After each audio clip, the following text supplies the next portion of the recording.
बिस्मिल्लाहिर्रहमानिर्रहीम। अस्सलाम वालेकुम। आप देख रहे हैं kitchen with Umme Habiba YouTube channel. Unhealthy drinks को करें अवॉइड और सीखें मज़े मज़े के ड्रिंक्स मेरे चैनल पर। मैं आज आपको सिखाने वाली हूँ इमली आलू बुहारे का शरबत। बहुत ही रिफ्रेशिंग और बहुत ही टेस्टी शरबत है। रेसिपी को जरूर ट्राई कीजिएगा और अपना फीडबैक जरूर दीजिएगा। और अगर अभी तक आपने मेरे चैनल को सब्सक्राइब नहीं किया तो जल्दी से कर दे चैनल को सब्सक्राइब करके आइकन को प्रेस उसको शेयर करें अपने फ्रेंड्स एंड फैमिली के साथ। आइए अपनी रेसिपी को स्टार्ट करते हैं। इमली आलू बहारा की शरबत बनाने के लिए यहाँ पर मैंने ली है इमली और आलू बहारा। आपने अपनी मर्जी के हिसाब से कम या ज़्यादा कर सकते हैं। यहाँ पे मैंने लिया है 100 ग्राम इमली और 100 ग्राम आलू बहारा। आपने दोनों की मेजरमेंट सेम लेनी है। इन दोनों चीज़ों को मैंने वॉश करके एक पानी से निकाल के साफ पानी में ओवरनाइट के लिए भिगो दिया था। अब इन दोनों चीज़ों को मैं बड़े से बाउल में डाल के अच्छी तरह से मस लूंगी कि इनका जो पल्प है वो अच्छी तरह से अलग हो जाए। जब आप इनको ओवरनाइट भिगो के रखेंगे तो आराम से ये सारा जो पल्प है और गुठलियाँ अलग हो जाएंगी। अब आपने किसी भी स्टेनर में इसको डाल के चम्मच के साथ इस तरह से हिलाना ताकि सारा जो पल्प है वो निकल जाए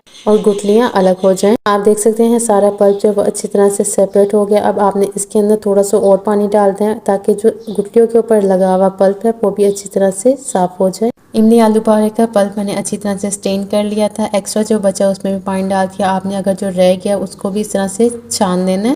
अब इस पल्प को आपने एक कढ़ाई के अंदर डाल के इसको पकाना है जब तक इसमें बबल्स ना आ जाए और ये अच्छी तरह से पक ना जाए। साथ ही में इसके अंदर डाल देनी है 1 कप के करीब चीनी। ये मेजरमेंट के कप के हिसाब से मैं चीनी डाल रही हूँ। अब आपने इसको अच्छी तरह से पकाना है कि जब तक ये गाढ़ा ना हो जाए। तेज आंच पर मैंने इसको तकरीबन 5 मिनट पकाया और साथ साथ चम्मच को हिलाती गई हूँ। तो देख सकते हैं आपकी कितना थिक हो गया। अब इसके अंदर मैं डाल रही हूँ लेमन जूस।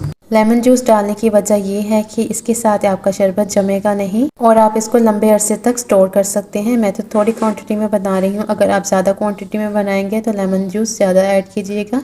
1 लेमन का जूस काफ़ी है। अब अपनी मर्जी के मुताबिक जग में डालें बर्फ़ जितनी आपको पसंद हो, जितना आप ठंडा पसंद करें उसके अंदर डाल दें शरबत और पानी डाल के इसको खुद भी पिएं और अपनी फैमिली के साथ भी शेयर करें। बहुत हेल्दी, मज़ेदार और रिफ्रेशिंग शरबत है। ज़रूर ट्राई कीजिएगा और मुझे इसका फीडबैक ज़रूर दीजिएगा। ठंडा ठंडा सा मज़ेदार सा शरबत मेरा तैयार है। एक ग्लास के अंदर भी मैं बना लेती हूँ। तो इसके अंदर थोड़ा सा मैंने डाला है शरबत, आइस क्यूब्स और इसमें डाल रही हूँ पानी और इसको अच्छी तरह से मिक्स करके सर्व करूँगी। रेसिपी मेरी अगर अच्छी लगी तो फीडबैक देना ना भूलिएगा। अपना बहुत सारा रखिएगा ख्याल, दुआ में रखिएगा याद। मिलते हैं मज़ेदार से, इंटरेस्टिंग से, आसान सी रेसिपी के साथ बहुत जल्द। अल्लाह हाफिज़।